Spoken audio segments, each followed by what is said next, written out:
The kitchen clock glowed 2:47 a.m. as I sat alone at the granite counter, divorce papers spread before me like a completed battle plan. The silence felt different now, not empty, but earned. Melissa used to call herself a ghost in her own house, claiming our 13 years of marriage had erased her identity. Now, she literally was one. Our Naperville cul-de-sac had promised the American dream: manicured lawns and neighbors who waved from driveways. I'd commuted to Schaumburg for 12 years, 2 hours daily in traffic to afford this life. Melissa handled PTA meetings and bake sales. We'd been good at it, or so I thought. The erosion started after our second child. Melissa talked about losing herself, feeling invisible. I listened, suggested couples therapy, then supported individual counseling when she said she needed space to find herself. I rearranged client meetings, handled weekend chores, anything to help her heal. Dr. Benjamin Klein entered our lives through Melissa's online research, a trauma specialist who helped people process long-buried identity issues. His business card lived on our refrigerator next to soccer schedules, his name becoming part of our weekly routine. "I have Dr. Klein today," she'd say Thursdays, and I'd adjust accordingly. The first months seemed promising. Melissa returned from sessions with different energy, lighter, almost giddy. Longer showers, more time dressing, vague talk about breakthroughs. When I asked specifics, she explained that Dr. Klein said healing was private, that sharing too soon could interfere with progress. I celebrated what I thought was recovery.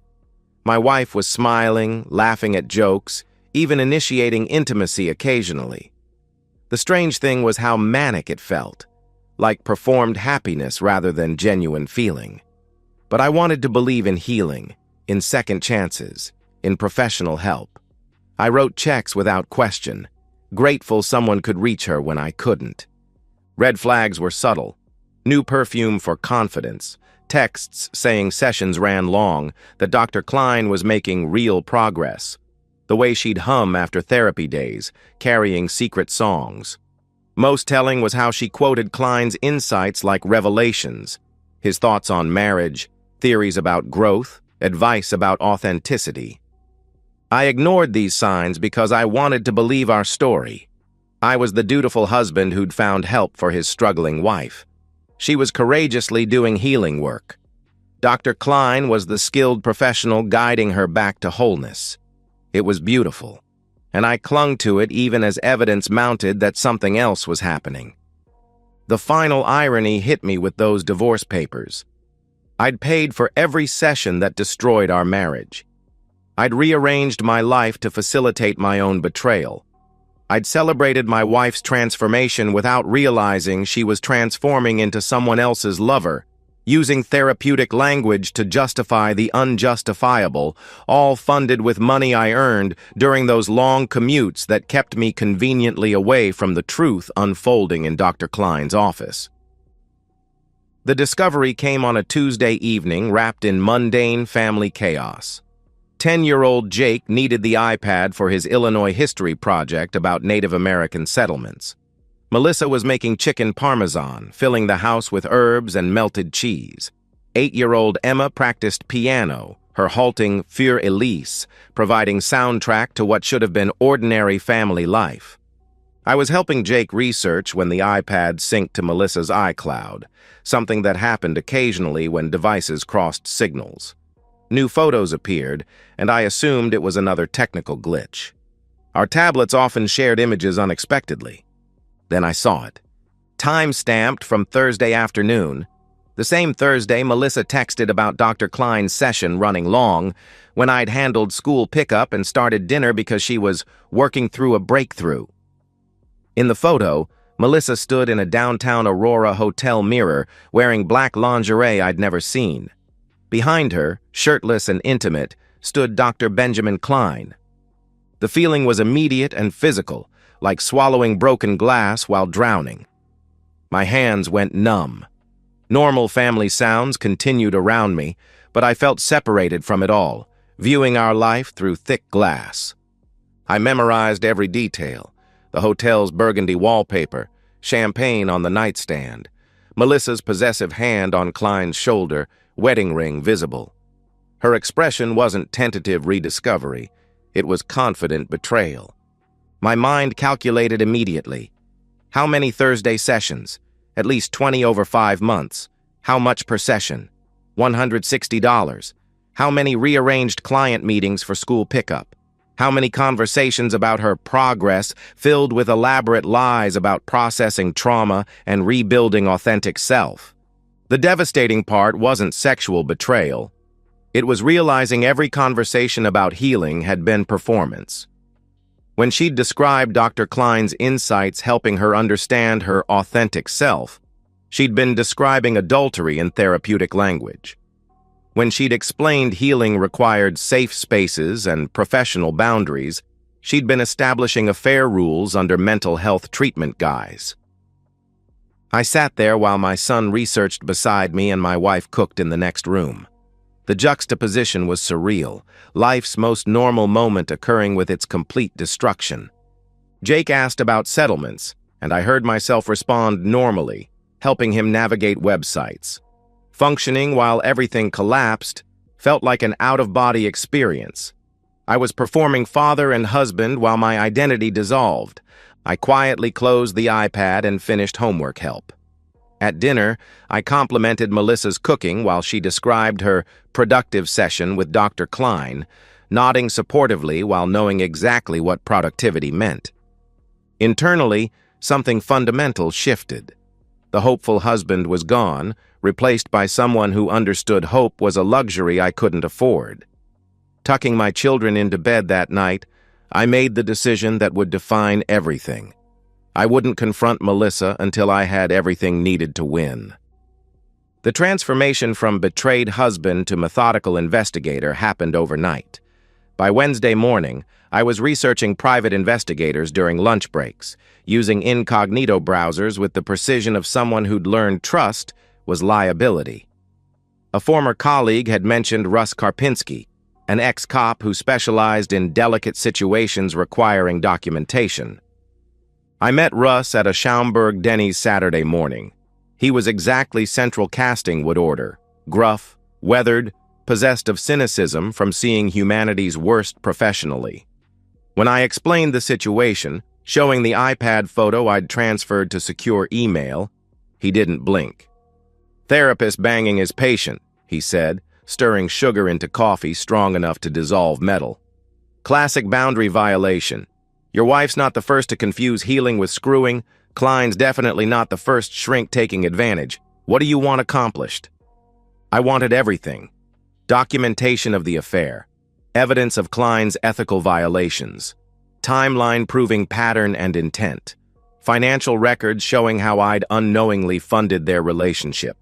Most importantly, proof that would protect my children from a mother who'd prioritize adultery over parental responsibility. Russ explained the process with clinical detachment. Surveillance would establish routine and provide photographs. Financial investigation would trace hotel payments. Digital forensics might recover deleted communications if I gained device access. His retainer fee made me wince, but compared to what I'd spent on Klein's sessions, it felt like investing in justice. Simultaneously, I consulted Margaret Holloway, a Wheaton divorce attorney whose reputation for infidelity cases was legendary and expensive. Her glass and steel office was designed to intimidate, and Margaret was exactly who you'd want during warfare disguised as legal proceedings. "Illinois is no-fault divorce," she explained, "but adultery factors into custody and asset distribution, especially with evidence of poor judgment affecting parental duties. What you've shown suggests marital misconduct and potential psychological manipulation. We need to document everything, not just the affair, but how it impacted her mothering." Margaret outlined strategic timeline. Continue gathering evidence while maintaining normalcy. Document every instance Melissa chose therapy over family obligations. Photograph household conditions. Keep detailed parental neglect records. Protect assets by opening separate accounts, establishing my role as stable, financially responsible parent. The next 3 months became compartmentalization masterclass. At home, I remained supportive husband, praising Melissa's progress, while internally cataloging lies. I took additional household responsibilities, which she accepted, claiming therapy was emotionally exhausting. I documented these conversations, noting how she used psychological terminology, justifying increased selfishness. Russ's surveillance revealed predictable, enraging patterns. Thursday afternoons weren't the only meetings. Melissa and Klein met Tuesday mornings when kids were in school, occasionally Saturdays during her errands. Aurora Hotel was primary, but they'd used Klein's office after hours and once dined in Naperville, 2 miles from home. Evidence photographs were professionally thorough, entering and leaving hotels, Klein's hand on her back through parking lots, Melissa checking mirrors before meetings. Most damaging were images from days she'd claimed sickness, canceling family plans for affair schedules. Surveillance captured audio through Klein's habit of leaving car windows open during calls. Russ recorded conversations where they discussed their relationship with shocking casualness. They joked about my naivety, Klein calling me perfect old husband, Melissa laughing about how I thanked her for therapy work. They discussed future plans, Klein suggesting they could continue indefinitely maintaining professional appearances. Most damaging evidence came from building security footage Russ obtained through hotel management contacts. Videos showed their routine explicitly: staff familiarity, comfortable navigation, intimate elevator interactions. These weren't random encounters, but calculated, ongoing adultery conducted with sustainable betrayal efficiency. By February, I had 3 months documentation: hotel receipts from Klein's credit records, hotel staff testimony. Margaret drafted divorce papers reading like indictments, detailing adultery, emotional abandonment, financial deception, and prioritizing extramarital relationships over parental duties. The difficult part wasn't gathering evidence, it was maintaining normalcy while fury consumed me. Every morning, watching Melissa dress for fake sessions, knowing she chose clothing Klein would remove in hotels I indirectly funded. Every evening, listening to elaborate insights about marriage and authenticity, understanding she was describing betrayal in therapeutic language. But patience was power. Reviewing final surveillance reports in March, I realized Melissa and Klein had grown so comfortable they'd become careless. 3 months of meticulous documentation was about to destroy their affair and futures. The question remaining was execution timing. Friday morning, March 15th, arrived with crisp spring air that usually made me optimistic about beginnings. The irony wasn't lost as I prepared to end my marriage on a day feeling like renewal. I'd chosen timing carefully, both kids in school, giving Melissa hours to process without traumatizing Jake and Emma. The process server arrived exactly at 7:30 a.m. as Melissa packed lunch boxes and reminded kids about after-school activities. I watched from the living room as she opened the door, expecting package delivery and receiving legal papers that would shatter her double life. Her face went through rapid expressions: confusion, recognition, then primal panic. "Daniel?" she called, voice breaking. "What is this?" I walked into the kitchen where she stood frozen, divorce papers scattered across the counter next to Emma's cereal bowl. Kids were upstairs getting backpacks, normal morning chatter filtering down, blissfully unaware their family was disintegrating. "It's exactly what it looks like," I said, voice steady in surprising ways. "I know about Dr. Klein. The Aurora Hotel. Every Thursday afternoon, Tuesday morning, and Saturday you've spent with him instead of your family." Melissa's denial was immediate, desperate. "I don't know what you're talking about. Dr. Klein is my therapist. Whatever you think you know, you're wrong." I reached into my prepared briefcase and spread photographs across granite.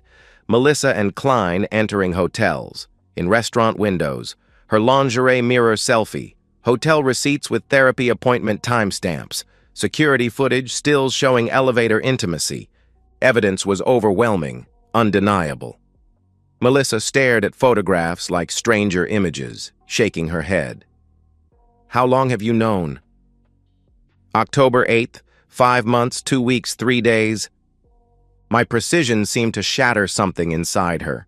She sank into a kitchen chair, surrounded by betrayal evidence and Friday morning normalcy. Lunch boxes, brewing coffee, refrigerator covered with children's artwork and Klein's business card. Meanwhile, across town, Dr. Klein discovered his professional life was ending. Margaret had coordinated with the Illinois Department of Financial and Professional Regulation, so state board investigators would arrive simultaneously with my divorce filing. Klein's trauma specialization wouldn't help him process losing license, reputation, and livelihood in one morning. Investigators had more than photographs. They had recordings of Klein and Melissa discussing their relationship, evidence of him using professional position to initiate inappropriate sexual relationships, testimony from other patients revealing Klein's boundary violation patterns. My wife wasn't his first affair, just the one stupid enough to be documented. Melissa's damage control attempts were painful. She tried tears, explaining she'd been confused and vulnerable when Klein took advantage. She tried anger, accusing me of privacy violation and calculated cruelty. She tried bargaining, begging for counseling consideration, remembering good years, what we'd built together. Think of the children, she pleaded. Think what this will do to Jake and Emma. They need both parents, their family intact. I did think of the children, I replied, spreading another documentation folder. Which is why I have detailed records of every school event you missed for therapy appointments, every parent conference skipped, every evening you were distracted because you were texting Klein, every weekend you chose emotional needs over their actual needs. Custody documentation was devastating. Margaret had compiled evidence showing Melissa's affair coinciding with decreased parental involvement, poor decision-making regarding children's welfare, and deception patterns creating unstable home environment. The court wouldn't just see adultery, they'd see emotional abandonment disguised as self-improvement. By noon, Melissa's parents arrived from Wisconsin, initially prepared to support their daughter through malicious divorce. Instead, they confronted evidence their accomplished daughter had destroyed her family for therapist affair. Disappointment in their faces added another consequence layer. Even strongest advocates questioned her judgment. The day ended with Melissa packing while her parents watched children who sensed momentous change but couldn't comprehend the scope. As she loaded suitcases, Klein dealt with his own destruction. License suspended, practice closed, marriage ending as his wife processed serial infidelity evidence. I sat helping Jake and Emma with homework, processing that our family as they'd known it was over. Unlike 5 months ago discovering their affair in this kitchen, the silence didn't feel empty. It felt like honest beginning, painful, but fundamentally honest. Judge Patricia Hendricks had seen every marital dissolution variation in 15 bench years, but she reviewed our case with particular attention reserved for situations involving children and professional misconduct. The custody hearing occurred on gray April morning in DuPage County Family Court, Melissa sitting beside expensive but limited legal representation. Her attorney, Rebecca Torres, tried framing the affair as temporary lapse during personal crisis, emphasizing Melissa's previously unblemished motherhood record and willingness to repair damage caused. My client acknowledges mistakes, Torres argued. She recognizes personal struggles led to poor judgment and deeply regrets family impact. However, 5 months of poor decisions shouldn't negate 13 years of dedicated motherhood. The children need both parents. Margaret's response was surgical. Your Honor, this isn't momentary lapse. Evidence shows calculated, ongoing deception prioritizing adultery over parental responsibility. Mrs. Green didn't just have an affair. She systematically chose her relationship with Dr. Klein over children's needs, using therapy as cover while neglecting maternal duties. Evidence presentation was devastating. Margaret showed how Melissa's therapy schedule, consistently conflicted with parental obligations. School conferences missed for hotel meetings. Soccer games skipped because Klein was available. Evening family time sacrificed because Melissa was too emotionally exhausted from her affair. Hotel surveillance footage was particularly damaging. Judge Hendricks watched Melissa and Klein's comfortable routine, staff familiarity, casual public intimacy, moving through hotels like regular business. These weren't desperate emotional encounters, but planned, systematic meetings requiring detailed coordination. My testimony was measured, factual. I detailed specific instances where Melissa chose therapy over parental duties, missing Emma's school play for Klein's Tuesday cancellation, skipping Jake's parent conference for breakthrough discussion, leaving anniversary dinner early to process with her therapist at Aurora Hotel. Mrs. Green used therapeutic language manipulating family dynamics while conducting extramarital relationship, I explained. When I questioned increased sessions, she said healing required commitment, and my concerns showed I wasn't supporting recovery. I was made guilty for wanting wife time because that supposedly conflicted with mental health treatment. Child Services reports supported my position entirely. Jake and Emma adjusted well to separation, showing no distress from their mother's absence. The caseworker noted improved routine stability since I'd become primary parent. Children expressed clear preferences for remaining in established home environment. Melissa's cross-examination was painful but necessary. Torres tried establishing the affair as depression-caused aberration, but evidence showed too much planning for temporary insanity defense. Asked about missing Jake's championship game for therapy, Melissa couldn't provide coherent answers without admitting she'd prioritized Klein over her son's important moment. Most damaging came when Judge Hendricks asked directly about decision-making. Mrs. Green, help me understand how missing your daughter's school play constituted therapeutic necessity. Melissa's answer was self-destruction masterclass. Dr. Klein felt my healing required consistent, undisrupted sessions. He said canceling appointments for school events would interfere with identity progress. Judge Hendricks's expression didn't change, but implications were clear. Melissa had let her therapist lover convince her that children's needs were healing obstacles. She'd used professional authority, justifying personal selfishness while using family money funding, the relationship destroying her family. Dr. Klein's professional destruction provided additional context. His license was permanently revoked after ethics investigation revealed sexual relationship patterns with female patients spanning years. 3 other women came forward with similar therapy-to-affair stories, emotional manipulation disguised as treatment. Klein wasn't just adulterous. He was a predator systematically exploiting vulnerable women. Judge Hendricks's ruling was comprehensive. I received full custody. Melissa granted supervised visitation twice monthly at Family Services Center. The marital home remained mine with primary asset custody. Melissa's savings portion would be consumed by legal fees and life rebuilding costs. Evidence shows clear pattern of Mrs. Green prioritizing extramarital relationship over children's welfare, Judge Hendricks stated. While parents are human and capable of mistakes, the systematic deception and willingness to sacrifice parental duties for personal desires demonstrates concerning judgment affecting custodial fitness. Aftermath was swift. Melissa moved back into childhood bedroom in Wisconsin, 38-year-old explaining to neighbors why she'd lost children and home.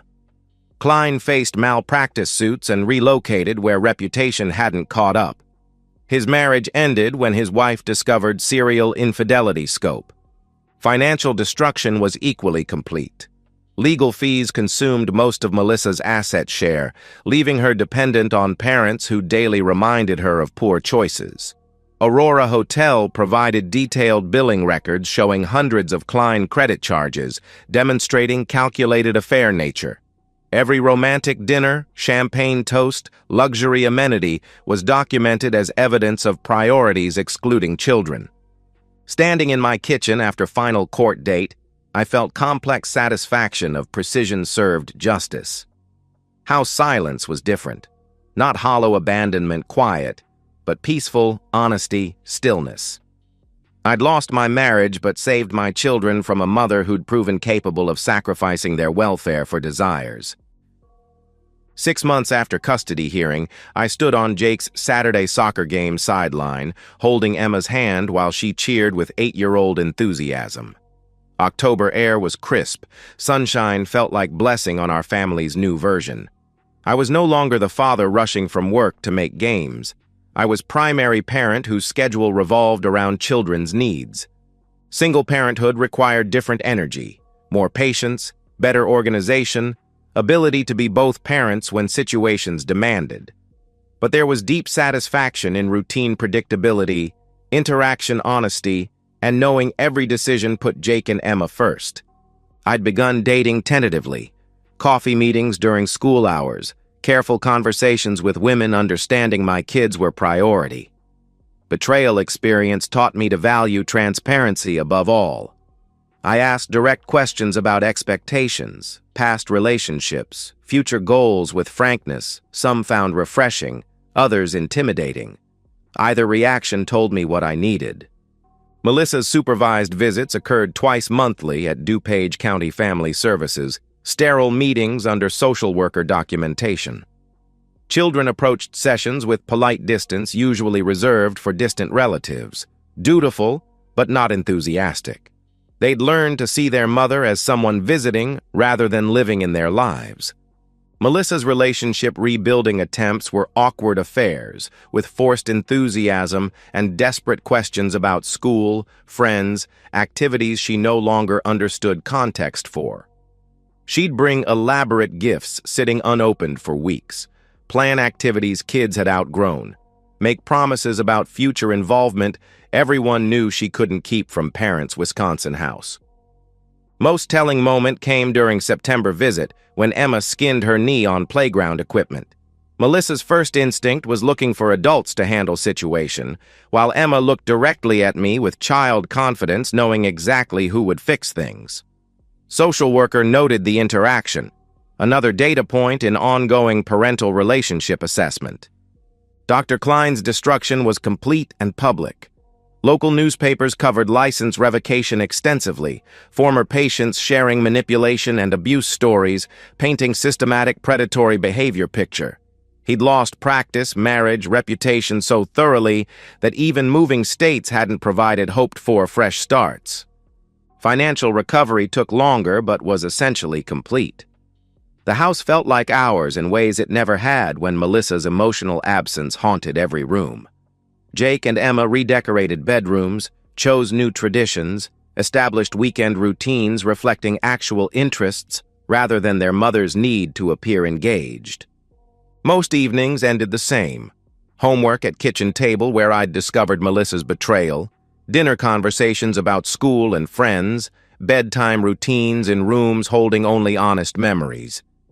I'd learned braiding Emma's hair, navigating Jake's complex math, handling 1,000 small crises requiring parental attention. House itself transformed from secret festering place to Truth Foundation 1. Family photos showed only 3 of us, honest documentation of family we'd become rather than maintained illusions.